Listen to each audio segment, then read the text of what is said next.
Good morning. It is November 18th, 2025, and we are in the Habits of Health book on page 175, part 2.2, Your Blueprint, Safe Weight Loss and Health Gain. So, if you've tried more than a few weight loss plans, you already know there are lots of suggestions on how to lose weight. Many plans view weight loss as an end in itself. Any number of methods, low carb or low fat diets, medications, colonics, exercise, boot camps, will sometimes get you to your destination and then drop you off. The problem with plans like these is that even if you do get through the deprivation involved and manage to lose the weight, you almost immediately meander back to your old ways. Like when a golf course tries to get rid of a flock of Canadian geese by moving them to a few miles down the way. Sooner or later, they'll be back. So it's just like we have to change our identity. That's so important. And that's why we have all the tools that we use, because weight loss is not the end. For us, it's reversing metabolic dysfunctions, creating metabolic synchronization, and living a longer, full life. So, other plans take a more conservative approach, advising you to eat sensibly and be more active. Well, that's great advice if you're already healthy and in shape. But the problem here is that a sort of subtle changes these programs recommend just don't make enough of a difference in the short term to give you the positive reinforcement you need to continue with them.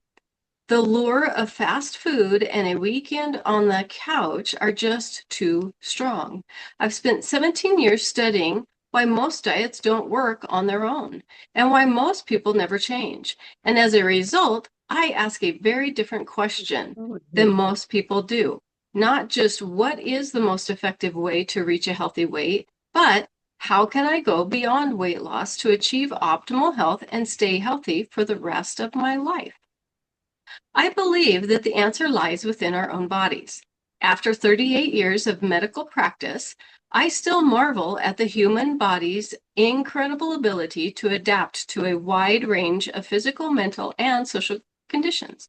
Unfortunately, today's world is challenging these adaptations, overwhelming our defenses, eroding our health, and moving us down the path toward non-sickness or worse.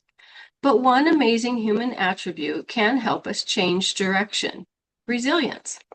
No matter how much we abuse our bodies, if we stop the assault of our unhealthy habits of disease, and put ourselves back in position to function as we were designed, we can tap into the body's inherent capacity to heal itself with the habits of health. And what's the best tool we have for doing that? The food we eat. All the medicines and treatments in the world pale in comparison to the impact of a healthy eating strategy. Seriously, serving our mitochondria, which are the power plants, that's what turns our food into energy. We need to take care of those, not corrode those by the way that we eat, and the food that we eat. So, the healthy eating system you're about to learn is built around habits of health that give you the ability to control the quantity and quality of your food intake. Most people aren't able to master this most fundamental principle even after a lifetime of struggle because they're relying on their internal program to select their food choices. But as we've discussed, that programming, which was optimal for a time, when we needed to grab and hoard every calorie, is no longer helping us. Today, unlike 10,000 years ago, we are surrounded with cheap, great-tasting, energy-dense, but nutritious poor food. This highly processed food is flipping the metabolic switches and creating an almost continuous state of fat accumulation. Again, remember, I just keep hearing Dr. A, and he talks about if our blood sugar is high, we cannot burn fat. We can't. So that's why it's so important. We just fuel it in such a beautiful way where we bring up insulin and it comes down and it serves our body and it keeps from corroding those poor little mitochondria that are trying to work so hard to give us energy. And we lack the activity we need to dispose of all the excess energy. So if we consume more than we need, which is almost always the case, the extra calories get stored away as fat. That fat around your middle is a symptom of an imbalance between your energy intake and your energy output, with your intake set higher than it should be. In this segment, we will first review why we have accumulated so much additional weight, and then you will learn the fundamentals behind our healthy eating system. A system that was strategically developed to change your health rapidly, but with long-term health as the goal. And we're going to start by focusing on the central principles that will enable you to reach a healthy weight and set the stage for eating healthy for life. Sidebar. Modern research has found that weight loss is more complicated than simple energy in, energy out formula. The number of calories you consume play a key role, but the quality of your fuelings is also important. And the Habits of Health Transformation System covers both ends of that spectrum. How do we help you reach a healthy weight effectively? As your body's boss, you need to fire your old energy management system. It's not working, obviously. Eating a little healthier or walking a little more isn't going to get you to your healthy weight. The evil forces out there tempting you with many unhealthy calories and offering convenient ways to move that rob you energy are just too powerful. We live in an instant gratification society. If our pizza is not here in 30 minutes, it's free. If we have a wait more than 5 minutes for our Uber, we go crazy. Nope, the steady as you go approach just isn't going to work for most of us. It certainly never worked for me. So instead, let's use biological design to advantage and revamp your energy management system. Your energy management system. That's what it's all about. Understand the energy that we take in is food, and our energy management system is like the little mitochondria that turn that food into energy for us. But we have to serve it properly by eating 6 times a day, low glycemic protein carb balance. It's that whole system. And I know the first time I read this, I didn't catch all those little side things, those little deeper dives that we've been learning. So we'll start by giving you a new, simple eating strategy that will help you reach a healthy weight, because it's got to be simple so that we do it. And we don't have to understand all of that yet, but we need to learn it. The strategy we are going to use will allow you to lose weight while keeping you from being hungry and eliminating your cravings for carbohydrates. But again, if you're having cravings for carbohydrates or if you're hungry, you're not in a good fat burn. So you need to do a systems check. Did you have a little something extra the day before? Did you not get enough water in? Did you not get your sleep in? Did you allow stress to take over? It's so important to look at all of the habits of health. So, wow, lots of side notes. You will start losing weight safely and effectively, and soon enough you will feel better and have more energy. Only then, once you are on your way to a healthier weight and you have some momentum, will you start adding additional habits to assist you on your journey. Now that the most effective way for you to lose weight safely is to take advantage of the actual way your body manages its use of foods you consume on a daily basis. And the operating principle of the Habits of Health Transformation System is always to use new habit formation so that every effort we make is designed to help you install a new habit so that it only has to be programmed once. The crazy thing about diets and other gimmicks is they want you to do something difficult for a restricted period of time. It's not sustainable. Simple creates the ability to do it, which creates it to be sustainable, which creates success. And then when you cannot sustain this Spartan-like existence long term and your willpower lets you down, you find yourself quitting without leaving any lasting behavioral change. Remember in part 1.5, the bedrock of transformation, successful habit installation, we discussed that as we increase the degree of effort necessary, it becomes much harder to sustain the behavior. We want to use micro habits so that you can incorporate these new behaviors consistently to transform how you act automatically. So repeating those things over and over and over again will help it become just who we are and what we do. Your experience is going to be very different. Unlike the yo-yo structure of dieting with its dismal track record, we will build a structure that supports every step of your journey.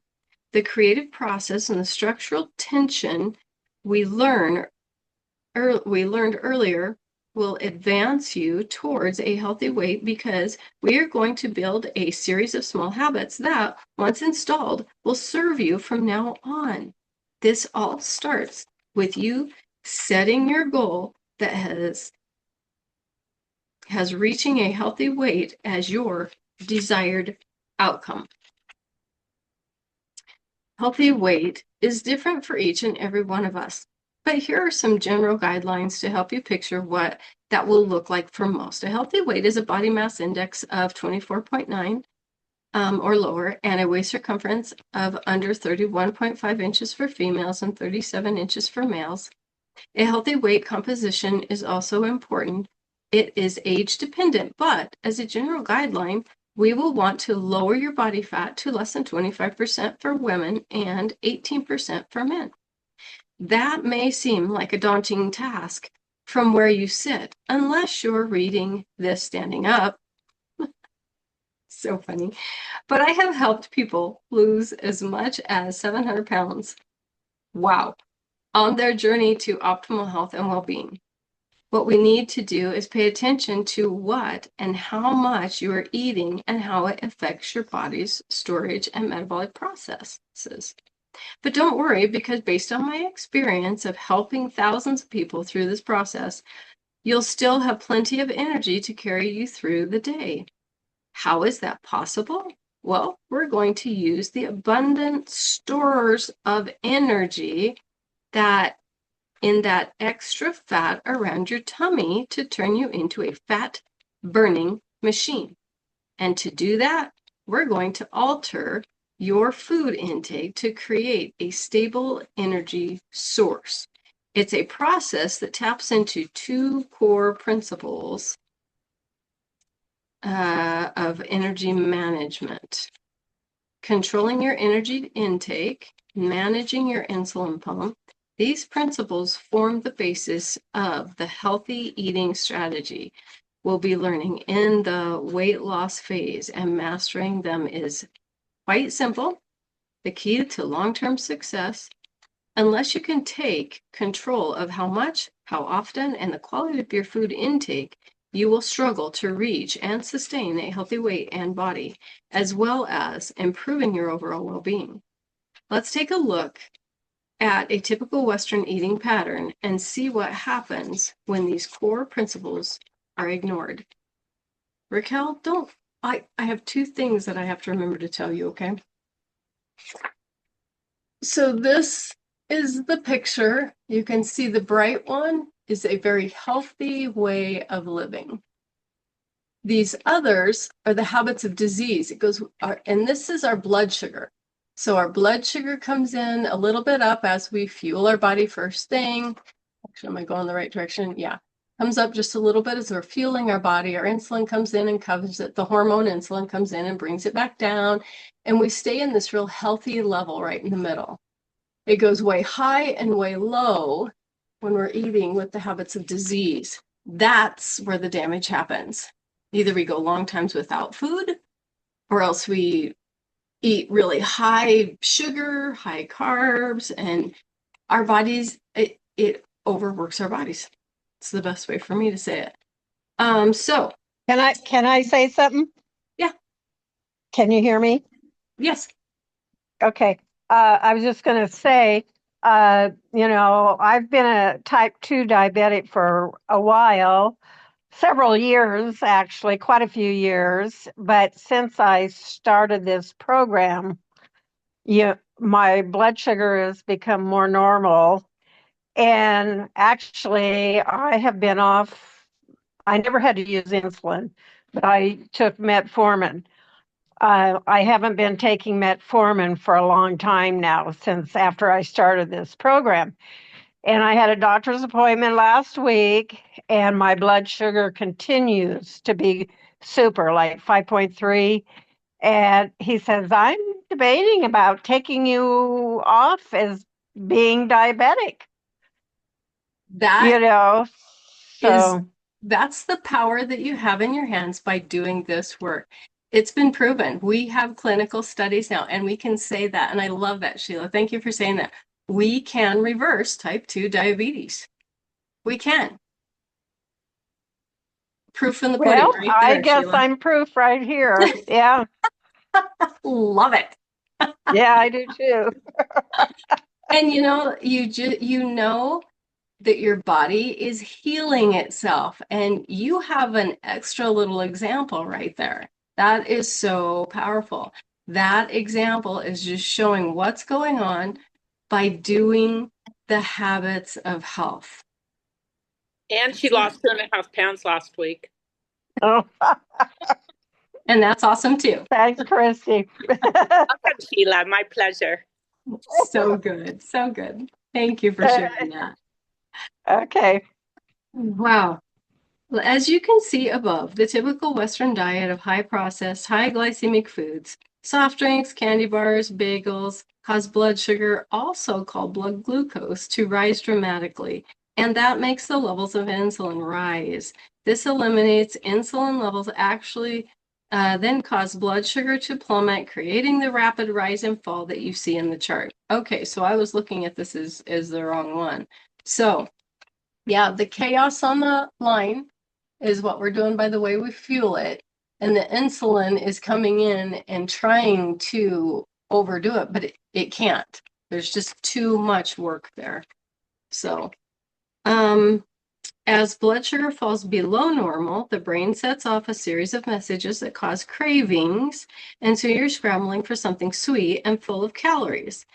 And so the cycle of high and low blood sugar levels continues, thereby reinforcing the eating patterns that lead to poor health and obesity. When insulin levels stay elevated this way, the body continuously uses glucose for fuel rather than both glucose and fat. And when it's not needed as fuel, all the extra energy, saturated excess sugars, and saturated fat is laid down in fat cells. In short, you become a fat storage factory. That huge meal right before bed keeps your body in fat storage mode through the night and disrupts your sleep, leading to even more poor eating habits and even more weight gain. Let me build a visual model to illustrate the central role of the management of your fat cells play in all of this. Your fat cells are called adipocytes. They are the body's energy depot. The other sources of energies that are in foods, proteins, and carbohydrates are not as efficient at storing energy. So, the ability to store fat was critical to our ability to survive and thrive 10,000 years ago.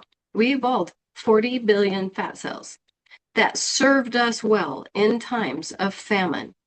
And when we were carrying heavy workloads because of the constant accessibility of excess calories, especially in processed foods full of sugar, flour, fats, and salt, we had created a gross imbalance in the normal balance of energy management.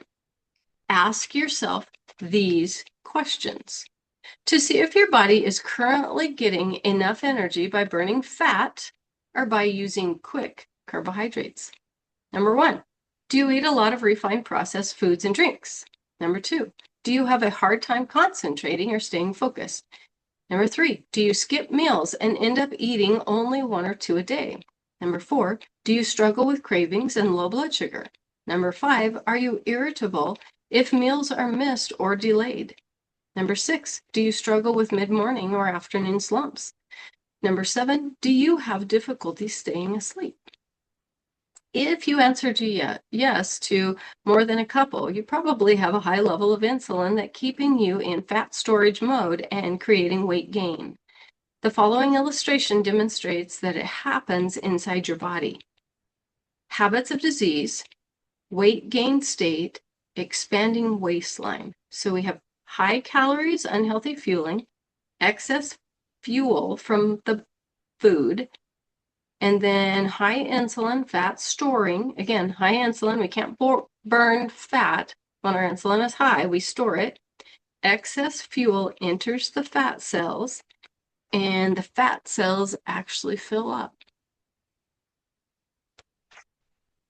Right there.